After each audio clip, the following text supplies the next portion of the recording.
Chapter 1. The House of Shaws. My name is David Balfour, and my story begins one morning in June 1751. This was the day I left my father's house in Essendine for the last time. My friend Mr. Campbell was waiting for me. "I'll go with you to the river," said Mr. Campbell. We walked together down the road without speaking. After a while, Mr. Campbell asked, "Are you sorry to leave Essendine?" "I don't know, sir," I replied, "because I don't know where I'm going or what will happen to me.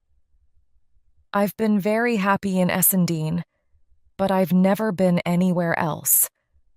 My mother and father are dead now, and I'm going to find my future." Mr. Campbell told me that my father had given him a letter before he died. He said that it was my inheritance. "Here's the letter," said Mr. Campbell, giving it to me. "Your father told me to give you the letter and send you to the House of Shaws, near Edinburgh. It's where your father came from, and he wants you to return there." The letter was addressed to Mr. Ebenezer Balfour, House of Shaws. Under the address was written, "This letter will be brought by my son David Balfour." I was surprised because I knew nothing about the House of Shaws. I was only 17 years old, and I felt scared about the new part of my life that was about to begin. Mr. Campbell said goodbye. I looked at Essendine for the last time. Then I turned and walked towards Edinburgh and my future. On the morning of the second day, I came to the top of a hill. Below me, I saw the city of Edinburgh and the sea. There were ships on the sea. I saw a group of English soldiers, the Redcoats, marching along the road. When I was closer to Edinburgh, I asked people for directions to the House of Shaws. Everyone seemed surprised when I asked about this house. At first, I thought it was because I looked very poor. But after a while, I thought that there was something strange about the House of Shaws. I began to worry. Before, I imagined a big house with rich relatives. Now it seemed that this was not true.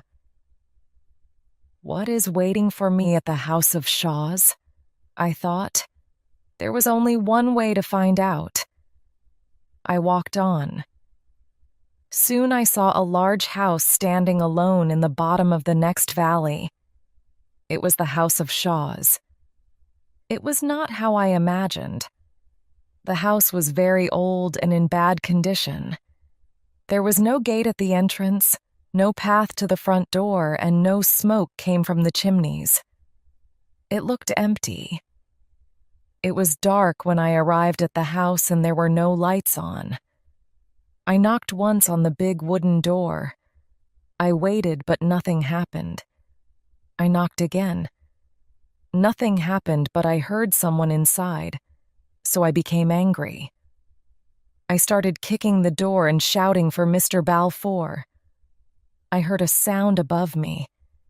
I looked up and there was a man with a big gun looking out of the upstairs window. "It's loaded," he said. "I have a letter," I said, "for Mr. Ebenezer Balfour." "Who are you?" the man asked, still holding the gun. "I'm David Balfour," I replied. After a long pause, the man spoke again, but more quietly. "Is your father dead?" he asked. "He must be dead. That's why you're here. I'll let you in." The door opened and I went into the house. "Let me see the letter," the man said. I told him the letter was for Mr. Balfour, not for him. "I am Mr. Balfour," he said.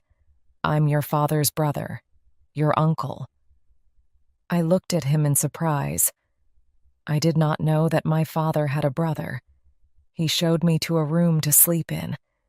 Then he pushed me inside and locked the door behind me. I wanted to cry.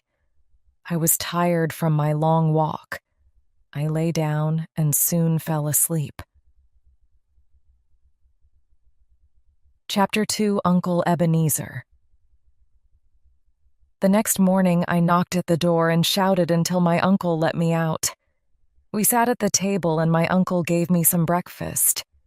He did not say much or even look me in the eye. Now and again he asked me a question. "Where's your mother?" he said. I told him that she was also dead. "She was a beautiful girl," he said.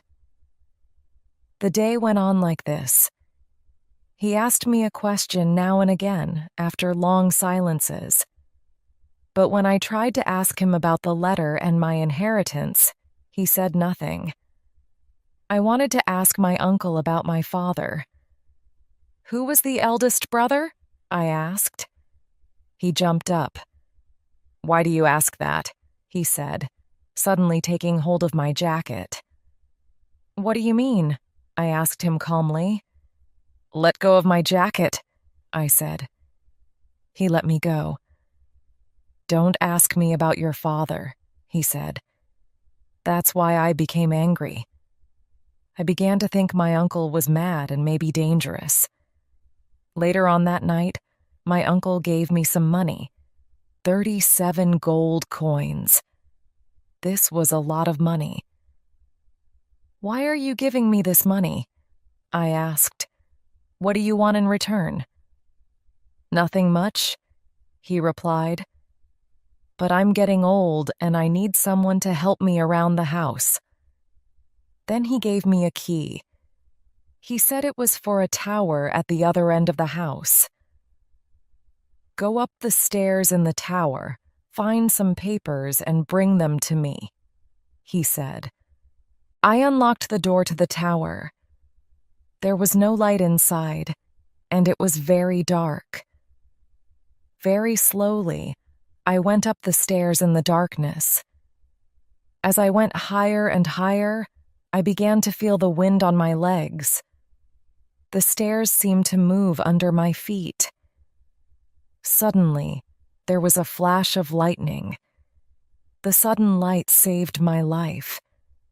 I saw in the flash of light that the stairs were old and falling apart. I was going to fall. Why did my uncle send me here? Was he trying to kill me? I was scared, but also very angry. I carefully climbed back down the stairs, using the flashes of lightning to find my way. Then I went back into the kitchen. My uncle was sitting with his back to me and did not hear me come in. I put my hands down heavily on his shoulders. This shocked my uncle. He was an old man, and he fell down to the floor. I left him there and looked for a weapon. My uncle was a danger to me, and I wanted to know why. I found an old dagger. I sat with it and waited. When he opened his eyes, I began to ask questions. "Why don't you want to talk about my father? Why did you give me the money? And most importantly, why did you try to kill me?" The old man looked very weak and tired. "I'd answer your questions in the morning," he said. I locked him in a room and waited for morning. The next morning we had breakfast. While we were eating, I watched my uncle carefully. I was waiting for him to answer my questions, but he said nothing. Suddenly there was a knock at the door. I opened it and saw a young boy in sailor's uniform. "I have a letter for Mr. Balfour from Captain Hosieson," the boy said. He showed me the letter. "I'm very hungry," he added hopefully. I let him in and he finished my breakfast. My uncle read the letter, then gave it to me. Here is what it said. "The Hawes Inn at the Queen's Ferry, sir. If you have any more orders for overseas, you must tell me today. The wind is blowing in the right direction for the ship to leave today. You must also pay your lawyer, Mr. Rankalor, if you don't want to lose more money. Yours sincerely, Elias Hoseason.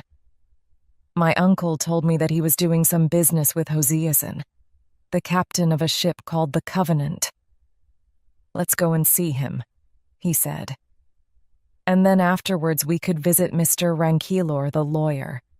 He knew your father. I thought about this and decided to go. I wanted to meet this lawyer. Maybe he could answer my questions. And with lots of people around, my uncle can't try to kill me again, I thought. I also wanted to see the sea. Let's go, I said. On the way there, I talked to the young sailor. His name was Ransom. My uncle did not speak at all. Ransom told me about the ship, the captain, and the rest of the sailors. He said that Captain Hoseason was violent and was not a very good sailor. Ransom said that a man called Mr. Shuan really knew how to sail the ship. We came to the top of a hill. From there, Ransom showed me the Covenant out at sea. There was also a small boat that took people out to the ship. We walked down the hill and went into the Hawes Inn. It was very warm inside. After a while, I decided to go outside to get some fresh air. When I left, my uncle was talking to Captain Hoseason. Outside, I talked to the owner of the Hawes Inn, and he told me a very interesting story.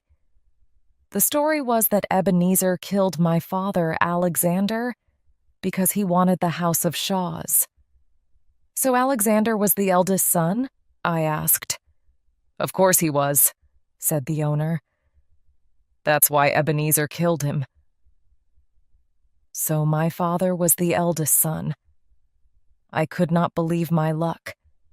2 days ago, I was a poor boy with nothing, and now I had a house and some land. I was lost in these thoughts when Captain Hoseason appeared. Do you want to see the inside of my ship? He asked. I was very curious to see inside the Covenant, and I went with Captain Hoseason. So, David, what can I bring back for you? Said Captain Hoseason. A friend of Mr. Balfour's is my friend as well. He, my uncle, and I climbed into the small boat and went across the water towards the Covenant. By the time we arrived at the ship, I thought that Captain Hoseason was a good friend. When we were next to it, I was surprised at how big it was. I was not really listening to what the captain was saying. Hoseason said that I must go on to his ship first. A rope was sent down for me. I was pulled into the air and put down on the deck of the larger ship. Then the captain came up. But where's my uncle? I asked suddenly. I ran to the side of the ship. There was the smaller boat with my uncle still in it. He was going back to the land. Help! Come back! I shouted. My uncle turned to look at me. His cruel face was the last thing I saw. Someone's strong hands held me from behind, and I was hit on the head by something hard. Then everything went black. Chapter 3. Kidnapped. When I woke up, it was dark. My hands and feet were tied together with rope, and I was in great pain. I was very confused. I knew that I was somewhere inside the ship. It was going up and down with the movement of the waves. I felt seasick. I fell asleep again, but not long afterwards, a small man woke me and held a light up to my face. I was very ill. My head hurt. I did not want to eat, and I had a fever. The small man came back with the captain. You must do something, I heard the man say. He'll die if you leave him in here. Then the man, Mr. Riek, cut the ropes and carried me upstairs. He put me at the front of the ship with the rest of the crew. Then everything went black again. I stayed here for many days and slowly got better. Ransom told me that the ship was going to America. At this time, white men were still sold as slaves in America. I was certain that this was my uncle's plan for me. He paid Captain Hoseason to sell me as a slave in America. Ransom then told me about the other men. Mr. Ryach was a good man except when he was sober.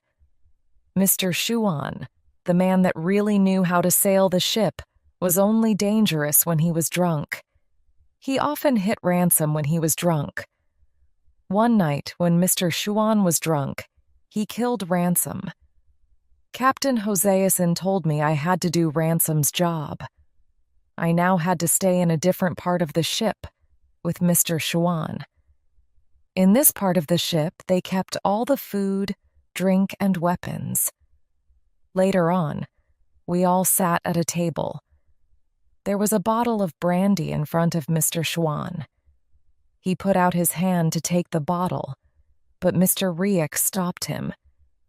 "You've already killed a boy because you were drunk," he cried. "Now stop!" And he threw the bottle of brandy into the sea. Mr. Shuan jumped up. He looked like he was going to kill for the second time that night, but Captain Hoseason stopped him. "Enough," he said. "Do you know what you've done?" he asked Shuan. "You've murdered Ransom." Mr. Shuan seemed to understand. He sat down, covering his face with his hands. "Well, he gave me food on a dirty plate," he said quietly. The captain led Shuan to his bed. "Go to sleep," he said. Mr. Shuan lay down on the bed and started to cry. Now I was Mr. Shuan's servant. But I was happy to work because it stopped me from thinking too much about my situation. A week went by. The weather was not good for sailing, and we were not getting very far. I thought we were halfway across the Atlantic, but this was not true. We were still sailing south around the west coast of Scotland. One night it was very foggy. At about 10 o'clock, I was serving dinner to Mr. Ryach and the captain. We heard a loud noise as the ship hit something. The two men jumped up and went to look. "We've hit a boat in the fog," someone said. The other boat sank to the bottom of the sea with all the crew except one man. This man was brought onto the Covenant. He was a small man. He wore good quality clothes and he had 2 guns and a sword. He and the captain looked at each other. The man told us that his name was Alan Breck Stewart. He was from Scotland, a Jacobite. He fought against the English a few years before. The English won, but their soldiers, the Redcoats, were still looking for Jacobite fighters. Alan Breck was trying to get to France and escape them. He asked Captain Hoseason to take him there. "France?" said the captain. "No, I can't do that. But I can take you back to Scotland, for some money, of course." The captain sent me away to get some food for Alan Breck. When I came back, he was counting out some money on the table. The captain looked excited. "Give me half of those coins and I'll take you to Scotland," he said. Alan Breck put his money away. "I can't," he said. "The money is not mine. It's for my chief. I can't give much of it away, but I'll give you 60 coins if you take me back to Scotland. Take it or leave it." "Or I could give you to the Redcoats," said the captain. "That isn't a good idea. Those soldiers want this money too. They have to give it to King George. If you give me to the Redcoats, they won't let you keep any of this money." "Well, 60 coins it is." let's shake hands." The captain left. I cut some meat for Alan Breck and put it in front of him. "So, you're a Jacobite?" I asked. "Yes," he said. "And you? I imagine you support King George." "Not one or the other," I said, because I did not want to make him angry. "There's no more brandy," he said. "I want a drink for my 60 coins." I went to get the key to the brandy cupboard from the captain. It was still foggy outside. I saw the captain talking to Mr. Riek, and I heard what they were saying. They were planning to kill Alan Breck so that they could take the rest of his money. When I heard this, I felt scared and angry. I did not want to be on a ship with such dishonest, violent men. My first thought was to run away, but I decided not to. I stepped forward. "Captain," I said, "the man wants some brandy and the bottle is empty. Can I have the key to get some more?" The men were surprised to hear my voice and turned around quickly. "That's the answer," said Hoseason to Mr. Riek. "David can get the guns. He knows where they are." Then he turned to me and said, "Listen, David, that man is a danger to the ship and we must do something about it. The problem is this, David. All our weapons are locked in the room he is in now. If I go in and take the guns, he'll know something is wrong. But if you go in and take a gun or two, he won't notice. If you do this, you can have some of the money too. I'll remember this when we arrive in America." I agreed to help them, but really I did not know what to do. They were thieves and murderers, and I did not trust them. But then what chance did one man, Alan Breck, and one boy, me, have against a whole crew? Chapter 4. The Fight. I walked back into the room where Alan was eating and I made a decision.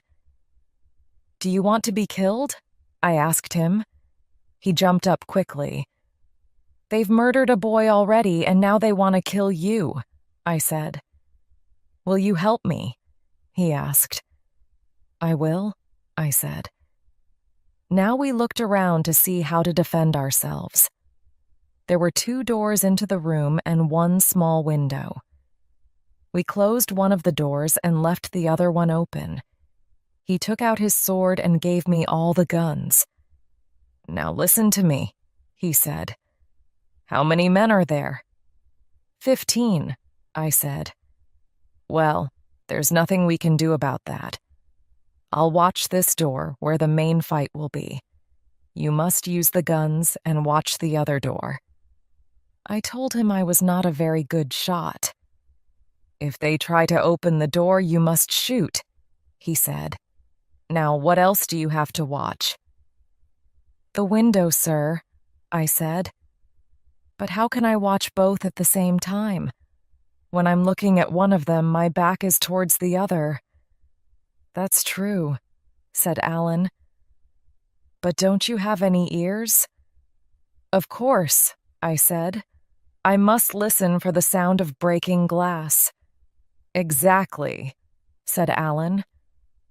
Meanwhile, the captain was still waiting for me to return with the guns.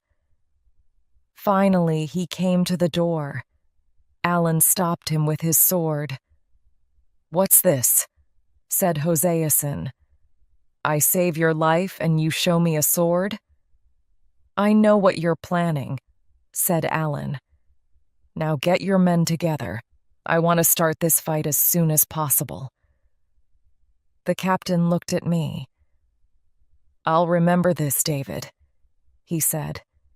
We waited and listened. We heard voices and the metal sound of swords. Then silence. I wanted the fight to begin. The waiting was making me nervous. Then suddenly it started. There was the sound of feet and people shouting. I heard Alan shout and someone cry out because he was hurt. I looked over and saw Alan killing Mr. Shuan with his sword. "Watch your window!" he shouted. I looked and saw 5 men running towards the other door. They were trying to break it down. I shot at them with my gun and hit one of them.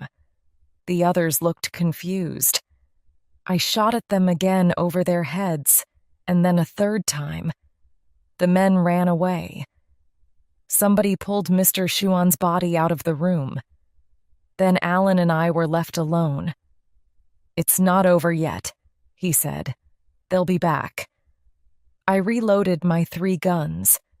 Then we listened and waited again. We heard a sound, and a group of men ran at the door.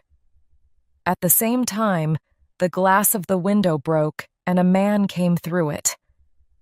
I pushed the gun in his back, but I was too scared to shoot. He turned around and put his hands around my neck. My courage came back. I shot him. A second man was coming in through the window. I shot him in the leg and he fell on top of the other man. I stood looking at them, but then I heard Alan shout for help. I turned and saw him fighting with a man. Many more men were coming in through the door with their swords in the air. "We're dead," I thought. But Alan ran at them all with his sword. With every step, a man fell. Suddenly, they were all gone, and Alan was running after them. He came back, but the men continued running away. In the room, there were 3 dead men on the floor, and another man lay dying near the door. Alan and I stood together. "We've won," he said calmly. I sat down. It was hard to breathe. I thought about the 2 men I killed. Suddenly, I started to cry like a child. "You're tired, David. I'll watch and you can sleep," he said. "You've done well." I slept for 3 hours. Then it was Alan's turn to sleep. I knew that there was nobody sailing the ship. It was moving gently with the wind. I heard the sound of the birds, and I knew we must be near land. I looked out of the window and saw the hills of the Isle of Skye on the right, and behind us, the Isle of Rum. Chapter 5. The ship goes down. Alan and I ate breakfast at about 6 o'clock in the morning. I did not feel very hungry. The floor was still covered in broken glass and a lot of blood. But in other ways, our situation was good. All the food and drink was in our room. Mr. Riek and the captain were in the other room further along the ship. Alan cut one of the silver buttons from his coat and gave it to me as a gift. "My father gave them to me," he said. "Take one to remind you of last night. Anywhere you go and show that button, my friends will help you." Not long after, Mr. Riek and the captain came to talk to us. They looked very tired. "You've destroyed my ship," said the captain. "There aren't any men to sail it. We'll have to go back to Glasgow. But this coast is very dangerous for ships. You've killed the only man who knew how to sail it." "I've often sailed up and down this coast," said Alan. "I'll still give you 60 coins if you take me to Loch Linnhe." The captain agreed to this. They also agreed to exchange some brandy for 2 buckets of water. The captain and Mr. Riek were happy, and we cleaned up our room. When we hit Alan's boat, we were sailing through the Little Minch. At dawn, after the fight, we were near the Isle of Canna. The quickest way to Loch Linnhe was through the Sound of Mull.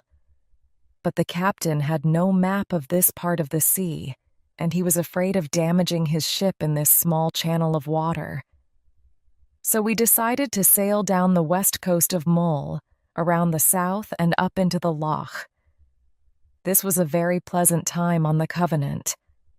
The sun was shining, the wind was good, and the mountains on the islands were very beautiful.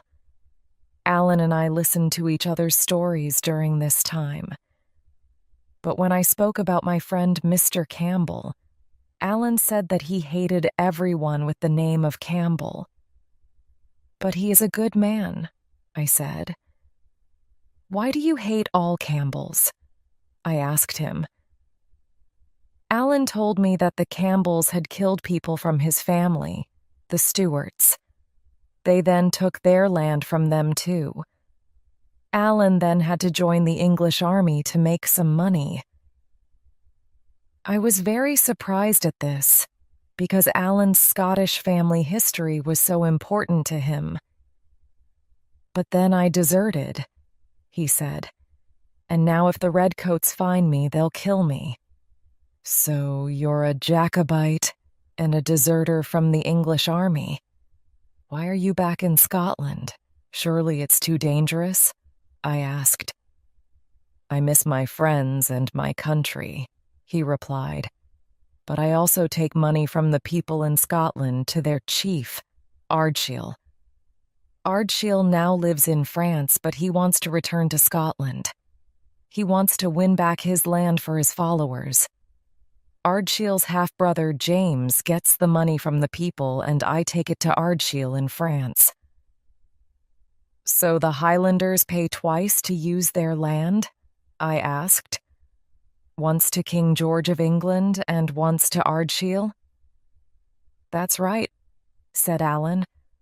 "When the Highlanders lost to the English at Culloden, Ardshiel had to run away and hide. The English took away all his power and his land. They also took away the weapons from the Highlanders. A Campbell called the Red Fox works for King George. He gives the king the rent from Ardshiel's land. But the people still love their chief and continue to give him money. The English can't stop that. But when the Red Fox heard about the money they were paying to Ardshiel, he became angry." "And then what happened?" I asked. "Well, David," he said, "the Red Fox wants Ardshiel to die, so he made all the Stuarts leave their homes. Now I'll find the Red Fox and kill him." Alan was very angry now, so I decided to talk about something different. "How did you escape the Redcoats? They are all over Scotland." "It's easier than you think," he said.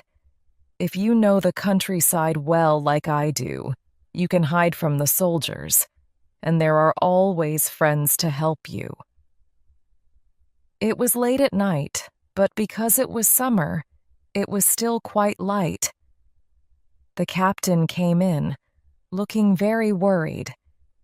He wanted Alan to sail the ship. We went outside and looked at the sea. On one side of the ship, we saw something that looked like a fountain. "What's that?" asked the captain.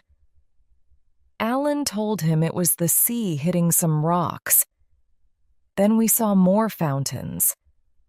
There were rocks under the water everywhere. It was very dangerous to sail the ship without a map to show us where the rocks were. Alan thought that there were fewer rocks closer to the land. For a while, we sailed close to the Isle of Mull, and we were safe. But as we came around the coast of Mull, the wind stopped, and the waves pushed the ship towards the coast. The next minute, the ship hit the rocks with a loud crunch. We all fell down on the deck. The waves grew bigger, and the ship was thrown onto the rocks again and again. Some of the men were trying to put a small boat into the sea. It was very difficult because the sea was so rough. Waves kept breaking over us, and the ship was sinking. Suddenly, one of the men cried out. A huge wave hit the Covenant and we were all thrown into the sea. My head went under the water and I started to sink. I came up, but immediately I was pulled down again. I cannot remember how many times I sank and came up. The waves and the wind were very strong and it was difficult to breathe. After a while, I found a piece of wood. I held on to it until I was in calm water. I looked around me and saw some land, not too far away. By now, I was very cold. I knew I must swim to the land or die.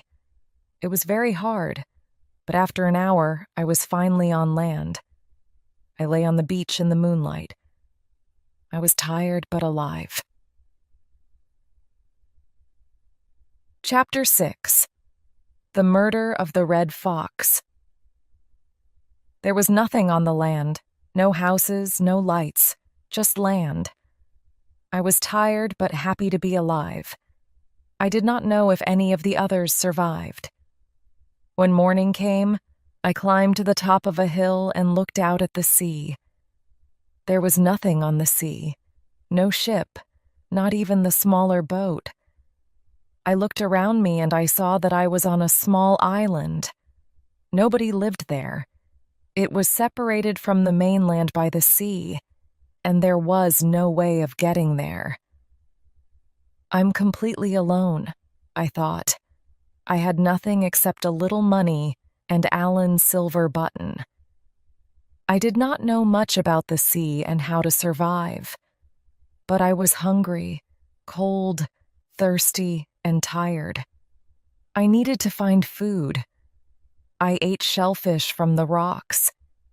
It sometimes made me ill, but it was food. I was starting to lose hope when one day I saw a small boat with 2 fishermen. I shouted and waved to them, but they sailed on, saying something in Gaelic and laughing. I lay down on the ground and cried. I'm going to die on this island, I thought. But the next day the sun was shining. The shellfish did not make me ill, and I began to hope again. I climbed onto a rock and looked out to sea. There was the same small boat coming towards the island. I ran down to the beach. Help! Please stop! I shouted. As the boat came closer, I saw that it was the same 2 fishermen as before, but with another man. The boat stopped, and the man started shouting to me and waving. I only understood 1 or 2 words. I heard the word tide. Suddenly, I understood. Do you mean that when the tide is low? I did not finish my sentence. Yes, yes, shouted the man. Tide. I turned and ran to the other side of the island. I heard them laughing behind me.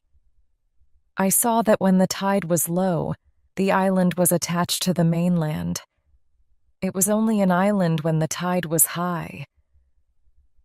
I've been here all this time when I can walk to the mainland twice a day. When I arrived on the mainland, I asked an old man for information about Alan and the other men. You must be the boy with the silver button, he said. Yes, I am, I replied, surprised. Well then, he said, you must go to Torosay and take the boat from there to meet your friend in Appin. So, once again, I was traveling through an unknown country. This was the Highlands, Alan's country. There were high mountains on either side of me and dark clouds in the sky above. The people looked very poor, but they helped me on my journey. After some days traveling, I arrived in Appin to meet Alan. I saw the red coats of the English soldiers moving across the north coast. I was worried because I knew they were dangerous for Alan. I also knew that Alan was somewhere on that coast, waiting for me. I started to have doubts. Was I doing the right thing? Why was I looking for Alan? He was a dangerous man to be with. Perhaps I should return to the south and leave Alan. As I sat thinking, I heard the sound of men and horses coming through the wood. Soon, 4 men with their horses appeared. The first man had red hair and looked important. I knew immediately that he was the Red Fox. From their clothes, the others looked like a lawyer, an army officer, and a servant. When I saw these men, I made my decision. I must find Alan, I thought. When the Red Fox was close, I asked him the way to Aucharn, a nearby village. "Who are you?" he replied. "And why are you so far from your home country?" He knew from my voice that I was not from this part of Scotland. "I'm an honest supporter of King George of England," I told him. "I'm not dangerous." The Red Fox did not believe me. "We'll wait for the soldiers," he said. He turned to look at the lawyer. As he turned, there was the sound of a gunshot from higher up the hill. At the very same time, the Red Fox fell to the ground. "I've been shot," he cried. "I'm dying."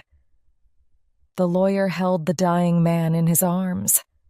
The Red Fox looked from the lawyer to his servant.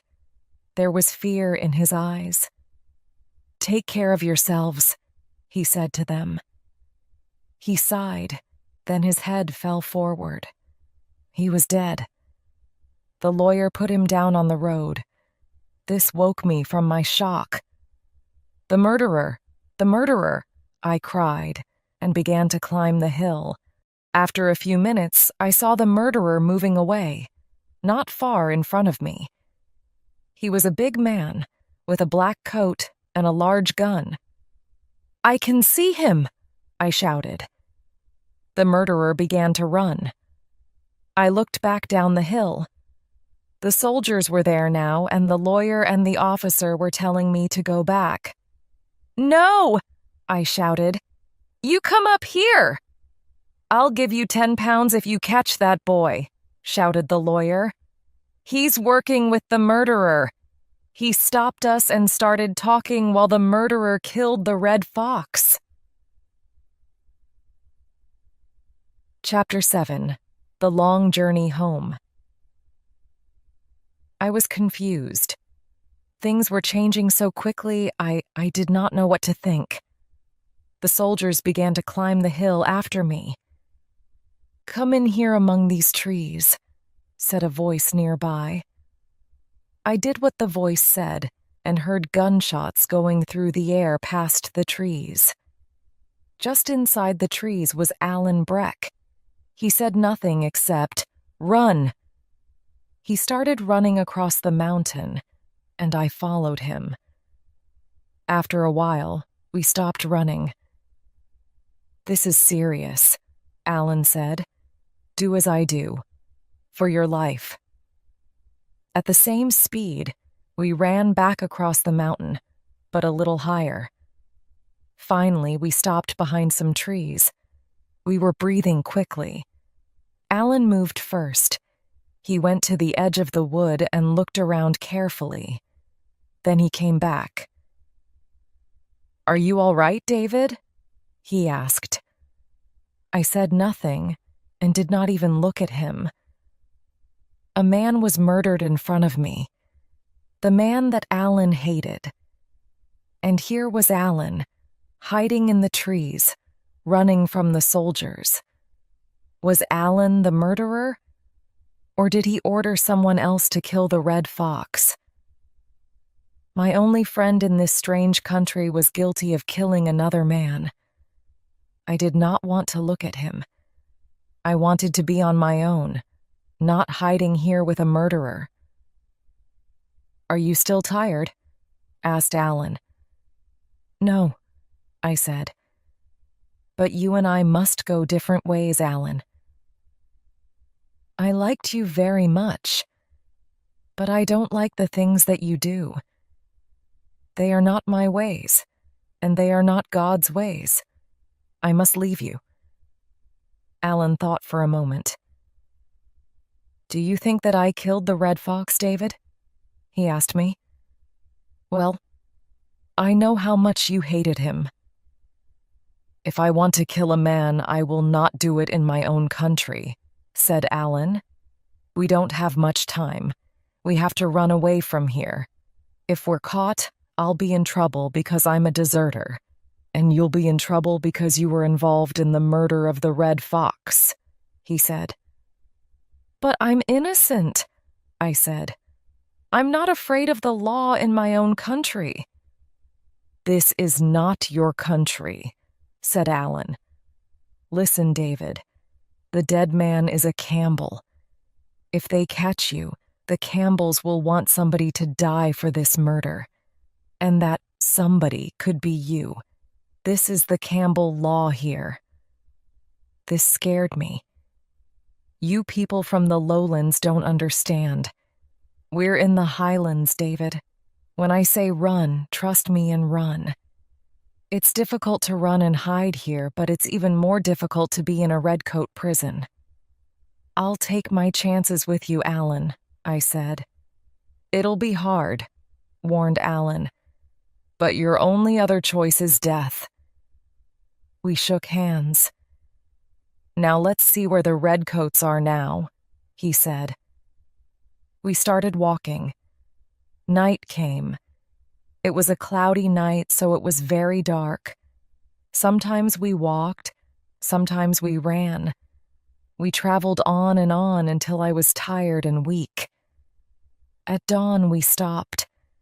Alan found a safe place high up between two rocks. I slept.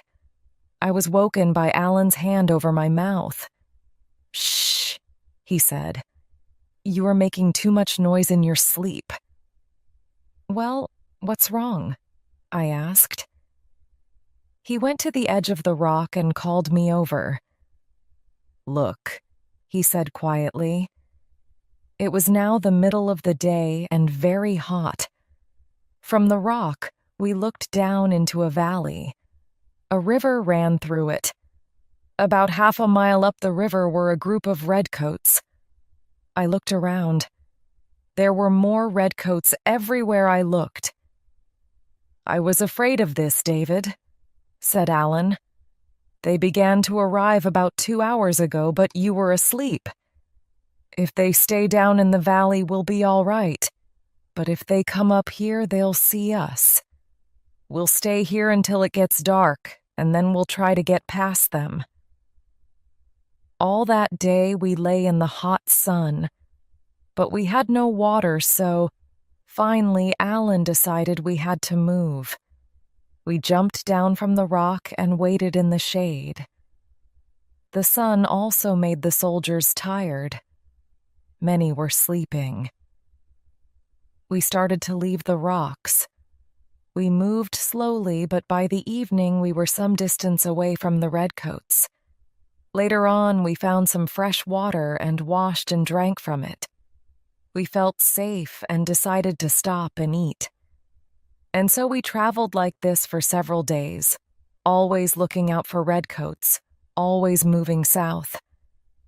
I wanted to get to Edinburgh, and Alan needed to get to France. We became very tired and hungry. We did not speak much because we were so tired. I was getting ill, but I knew we had to keep going. But soon I felt very ill and I could not continue.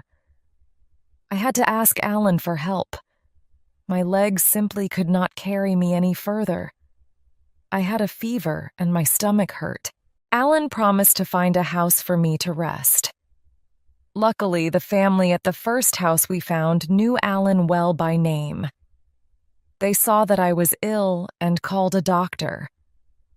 I was young and strong, and I slowly began to get better. I stayed in bed for only a week. During this time, Alan did not leave me. It was very dangerous for Alan to stay there. The redcoats might see him, but still he came to see me every night and hid in the woods during the day. After a month, we were ready to continue our journey south towards Edinburgh. Chapter 8. The Return to Edinburgh.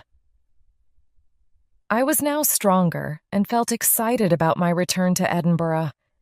The only problem was that we had very little money. We needed to move quickly. We arrived at the River Forth. We then had to decide how to get across it to Edinburgh. There were still a lot of soldiers there to get past. Luckily, Alan found a boat to take us across the water to Queensferry, near Edinburgh. Morning came, and now I had to find Mr. Rankeler, the lawyer. I needed to speak to him about my father and my inheritance. I also wanted to tell him about my Uncle Ebenezer's plan to kidnap me on the Covenant and send me to America. Alan was going to wait until sunset to meet with me again.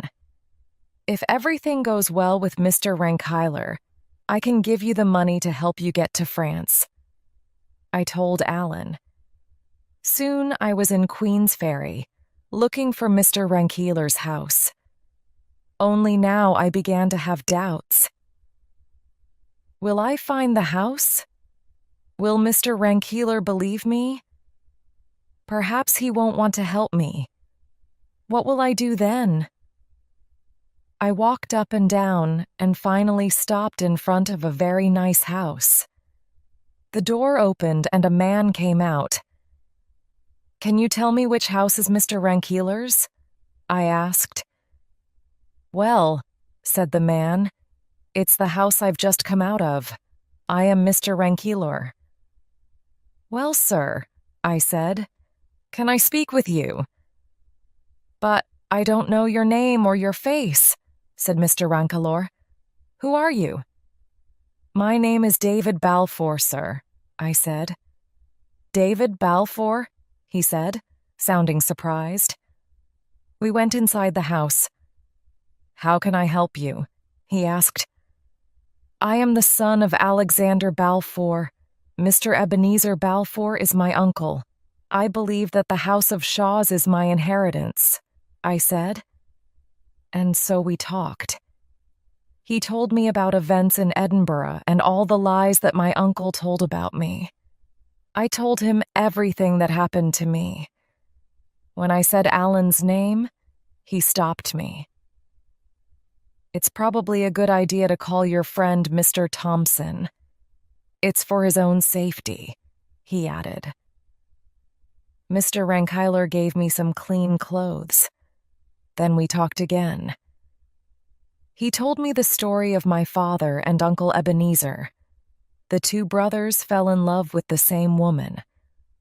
After a lot of fighting, the lady rejected both of them. After more arguing, they made a decision. They decided that one brother could have the lady, and the other brother could have the house. "It was a bad decision for everyone," said Mr. Rankeler.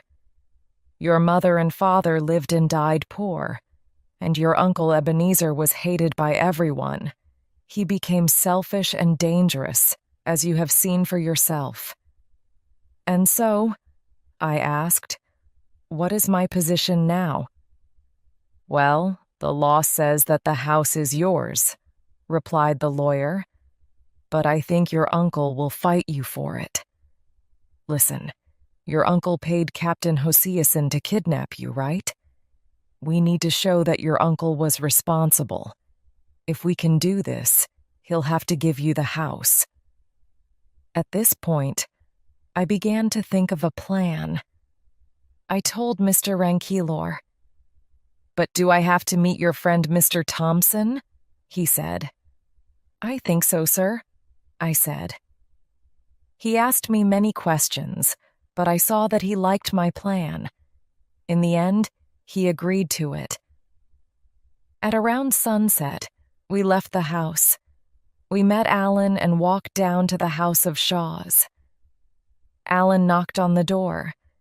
Mr. Rankeeler and I hid nearby. My uncle came to the door. "Who are you and what do you want?"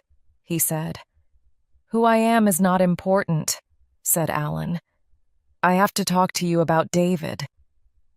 Alan told my uncle that he had locked me up in a room. "The law says that this is David's house, but I can help you. I know that you have money. You must either pay me to kill David or pay me to keep him away from you. You choose." "How much do I have to pay?" asked my uncle. "How much did you pay Hosieson?" Alan asked. "He's my partner, you know, so don't lie to me." "Well, I don't care what Hosieson told you, but I gave him 20 pounds. That's the truth. But he was going to sell the boy in America as a slave to get more money for him," said my uncle. Mr. Rankeeler stepped forward. "Thank you, Mr. Thompson," he said. "That will do nicely. Mr. Balfour, you have admitted to the kidnapping of your nephew, David Balfour. Shall we go inside? I think we need to discuss a few things." And so finally my uncle had to give me my inheritance, the house of Shaw's. Now it was time for Alan to continue his journey. We both felt very sad. He was a very good friend to me, and we went through so much together. As we walked along, we did not speak. I gave him the few coins I had with me so that he could get something to eat on his journey. He held out his hand. "Well, goodbye," he said. "Goodbye," I said. I held his hand tightly, let go, and walked away. My adventures with Alan were over, and a new life was about to begin.